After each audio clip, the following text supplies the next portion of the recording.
Hey guys, what's up? Zero here, and this is going to be part 5 of our playthrough on FM12.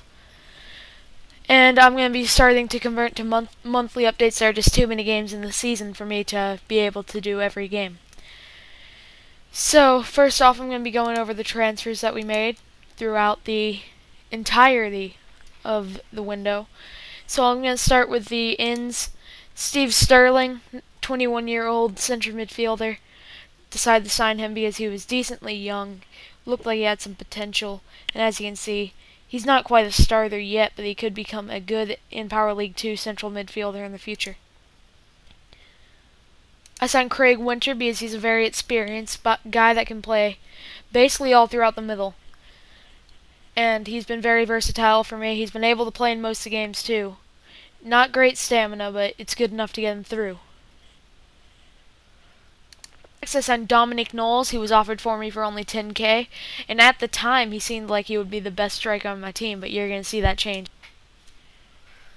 Next, I signed Callum Kennedy, who's already had an injury, and he's my new starting left back when he's healthy. He can also play in the left midfield, which is a good asset that I want to take advantage of later on in the window. Then I signed Mark Roberts. The 35-year-old striker decided to bring him in. He was available for very cheap, and as you can see, he is better than Dominic Knowles, but he is not my starting striker. Pablo Cunyago is my starting striker. The 32-year-old Spanish striker comes into the team as the best striker, hoping he can make a big impact coming in, and I will definitely be rotating in Knowles every once in a while. Then I signed this Tom Murray. He's a very young 18-year-old, and I signed him only knowing his passing, teamwork, work rate, determination, and natural fitness were the only stats I was able to see.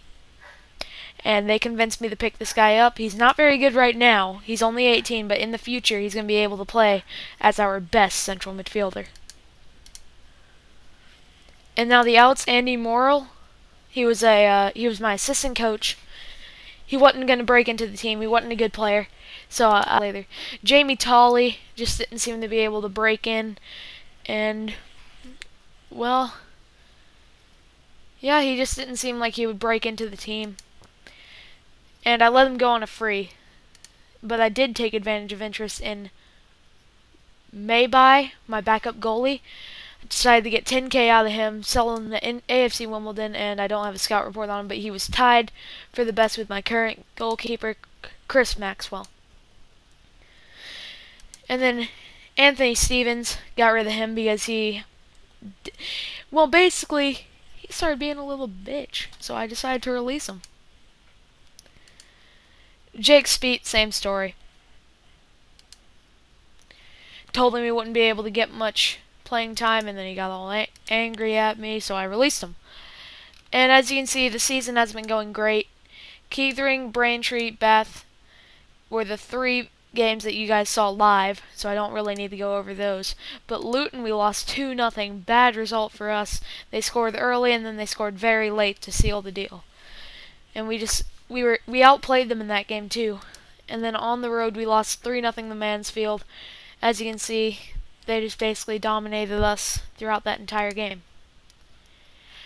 Next, we won 4-0 over Stockport, and the 4 goals was enough to get us by that challenge.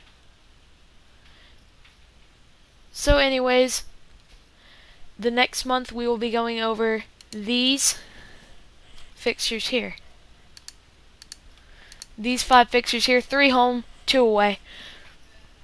And I'm hoping that we can hopefully pull out a couple of wins in there and not lose for hopefully a while now. Hope to go on a good winning run after that 4-0 win over Stockport.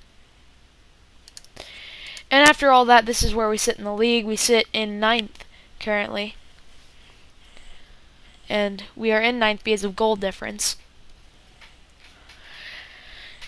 And, well, basically, Keithering and Darlington are off to very slow starts, and they all had points docked before the season, so at this point, they are looking like relegation favorites.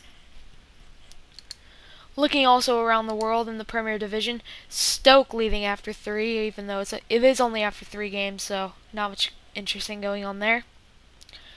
So this has been part 5 of my Football Manager playthrough. This has been Zero here, signing out.